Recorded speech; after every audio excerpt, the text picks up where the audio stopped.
My name is Nadia Okonkwo. I am 32 years old. And the Thursday night my sister sent a text to the wrong recipients was the night I finally understood that the person who makes the least noise in a family is not the person with the least power. They are simply the person who has not yet decided to use it. The message arrived at 11:47 p.m. I was in my kitchen filling the kettle, phone on the counter beside me, when the screen lit up with the group notification. The family chat had been active that evening, a thread about our cousin Blessing's upcoming graduation that had run through dinner and quieted around 9. I assumed this was a late addition to that thread. I picked up the phone. The message was from my sister Temi.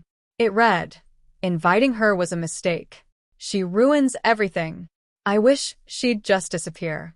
It had been sent to the family group.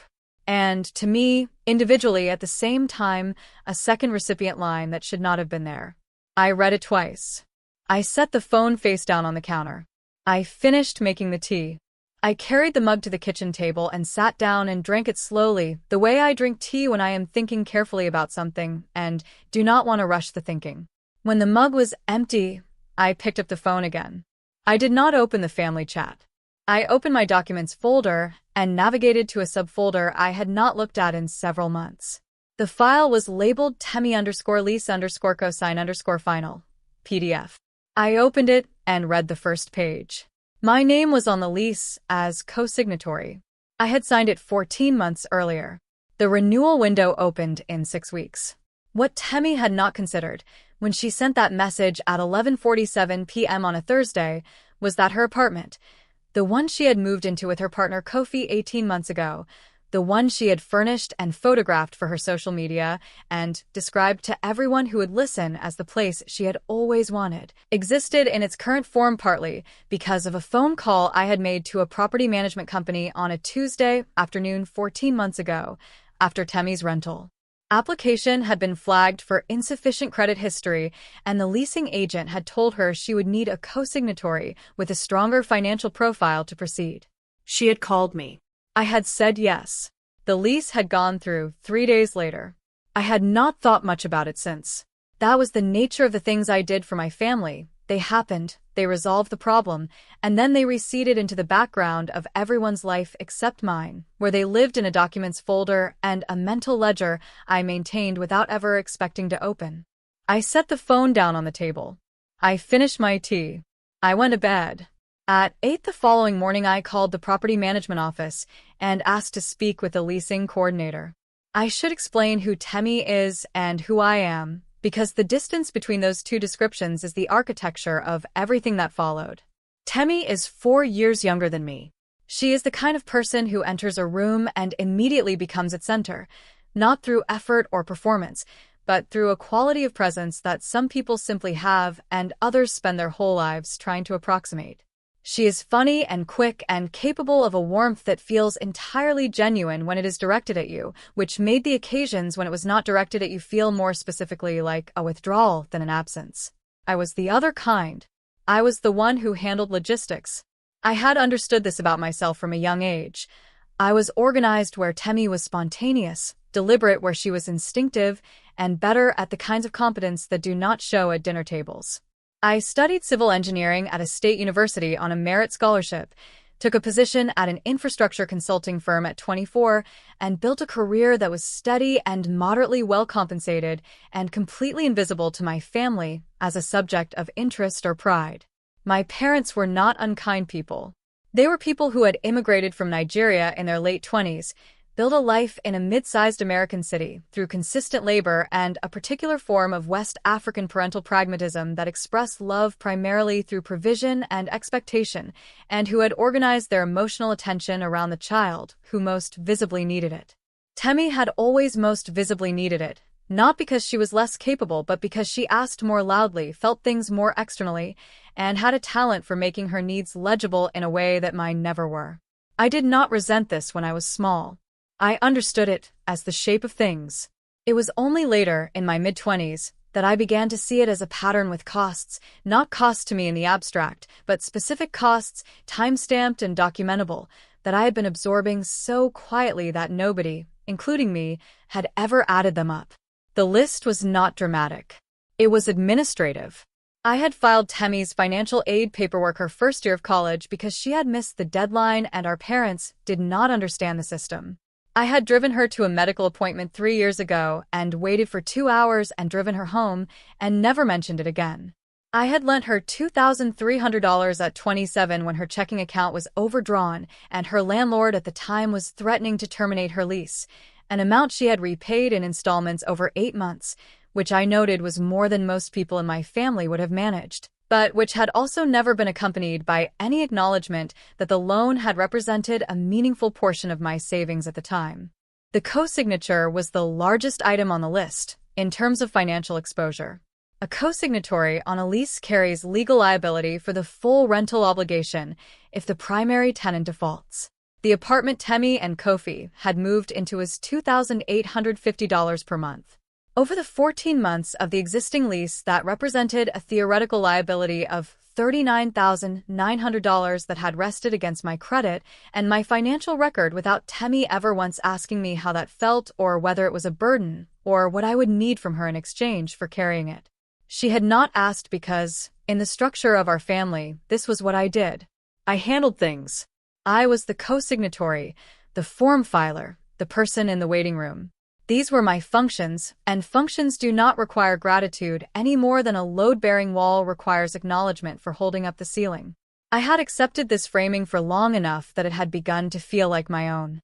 The text at 11:47 p.m. on a Thursday clarified something. The leasing coordinator at Meridian Property Group was a man named Arthur Bellamy. I had spoken with him once before, during the original co-signature process, when he had walked me through the documentation requirements and confirmed my credit assessment. He had been efficient and courteous, and I had filed his contact information in the same subfolder as the lease document. He answered on the second ring. I identified myself and the property in question. He pulled up the account. I told him I was calling to inform him that I would not be renewing my co-signatory status when the current lease term concluded. I said I wanted to provide early notice so the tenants had sufficient time to make alternative arrangements, to either qualify independently, find a new co-signatory, or consider other housing options. I said I wanted the notification delivered in writing to the primary tenants, as was standard practice. Arthur Bellamy asked me to confirm the lease end date, which I did.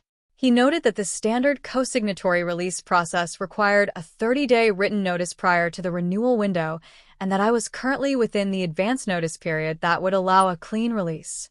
He said he would send a formal notification to the primary tenants, Temitope Okonkwo and Kofi Mensah, informing them of the co-signatory's intent not to renew and that they would have the standard window to respond. I thanked him. I asked when the notification would be sent. He said same day, likely by mid-morning. I ended the call at 8:14 a.m. I made breakfast. I ate it at the kitchen table. I went to work. Temmie called me for the first time at 10:23 a.m.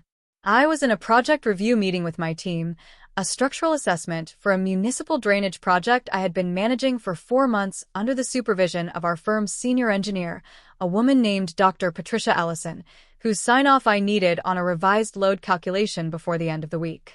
I felt the phone vibrate in my jacket pocket. I did not check it. She called again at 10:31, then at 10:44, then twice more before noon. I counted later, reviewing my missed calls log. The fifth call came at 11:52 while I was eating lunch at my desk. I let it ring. At 12:17, she sent a text. It said, "Nadia, please call me. I got a letter from the property management office." At 12:30, she sent another, "I don't understand what's happening. Please." At 1:06, after I had returned to my afternoon work and was reviewing a set of drainage specifications with my colleague James Osei, my phone showed a call from my mother. I let it go to voicemail. At 2:45, I had a call with a contractor named Robert Fitch from Lakeview Civil who is coordinating the groundwork phase of the drainage project. The call lasted 40 minutes and covered 3 outstanding permit questions and a revised timeline for site preparation. When it ended, I had 6 missed calls total, 4 from Temmie, 1 from my mother, 1 from a number I recognized as Kofi's. I reviewed my afternoon calendar. I had a deliverable due to Dr. Ellison by 5. I finished it at 4:48 and sent it with a brief note. Then I put on my coat, gathered my things, and walked to the elevator. In the lobby of my office building, I stopped and looked at the missed calls for a moment. Then I took the elevator back up to my floor, sat at my desk, and called Temi. She answered before the first ring had finished. She said, "Nadia." I said, "Hi." She said, "I got a letter from the property management office. It says you're not renewing the co-signature." I said, "That's correct." A silence. "Then why?" I said, "I think you know why." She said, "Because of the text. You saw it." I said, "Yes." She said, I wasn't sending that to you. It wasn't meant for you." I said, "I know it wasn't meant for me." Another silence. When she spoke again, her voice had shifted, not toward volume, but toward something more careful, as if she was picking each word off a surface where things could break. She said, "What does this mean for the apartment?" I said, "It means I won't be on the renewal lease. You and Kofi will need to qualify independently, find someone else to co-sign, or consider other options. Arthur Bellamy at Meridian can walk you through the process." She said, "We can't qualify independently. You know we can't. Kofi's credit score isn't high enough and my history is too short." I said, "I know." She said, "So you're what? You're doing this to punish me." I said, "I'm removing my name from a legal document that exposes me to significant financial liability. That's a decision I'm allowed to make." She said, "Nadia." I said, "Temi." She said, "I've lived there for 14 months. We have a life there. Kofi's job is 2 blocks away." I said, "I understand that." She said, "You understand that and you're still doing this." I said, "I called Arthur Bellamy this morning because last night you told the family group, and me, by accident, that inviting me to things is a mistake, that I ruin everything, and that you wish I would disappear." I read that message. And then I sat with it for a few hours and asked myself whether I wanted to continue to be the co-signatory on your lease. The line was very quiet. I said, "The answer I came to is no. Not as a punishment. As an accurate reflection of where we are." She said, "Where we are? We're sisters." I said, "Yes." "And I've been your co-signatory for 14 months, and before that I filed your financial aid paperwork, and before that I drove you to appointments and lent you money and handled the things that needed handling without ever being asked how it felt to handle them. None of that is in your message. None of that is in how you talk about me to the family. I am a mistake who ruins everything. That is what you said." She didn't reply immediately. I heard her breathing. Then, very quietly, "I didn't mean it like that." I said, "I know you didn't think I'd see it. That's not the same thing as not meaning it." She said, "What do I need to do?" I said, "I don't know yet. I need some time to think about what I want from us, before I decide anything about the lease." She said, "The renewal window is 6 weeks." I said, "I know." She said, "Nadia, I'm asking you, what do I need to do?" I said, "That's the first time you've asked me what I need, in a very long time, possibly ever, about something that was also about you." The silence that followed was the longest of the conversation. I heard the kitchen chair. She was at home in the apartment, and I could picture the kitchen because I had helped her hang the shelves in it 9 months ago on a Saturday afternoon, 2 hours of my time that she had thanked me for with a hug and then never mentioned again. I said, "Call me this weekend. Not about the lease. "Just call me." She said, "Okay." I said, "Okay." I ended the call. She called on Saturday morning at 10:15. I picked up. We spoke for an hour and 20 minutes. It was not a comfortable conversation. It moved through several phases, some of which involved long silences and at least 2 moments where I thought one of us might end the call, and it did not resolve everything or probably anything permanently. But it was, as best I can assess it, an honest one. Temi said things she had not said before. I said things I had been carrying for longer than I had fully realized until I heard myself saying them. She said, "I think I've been treating you like a resource for a long time. I don't know when it started. I don't think I decided to, but I've been doing it." I said, "I know." She said, "I'm sorry for the message." I said, "I know you are." She said, "Is that enough?" I said, "It's a beginning. I don't know what enough looks like yet. I've never had to figure that out with you before." She said, "What does that mean?" I said, "It means I've always just absorbed it and kept going.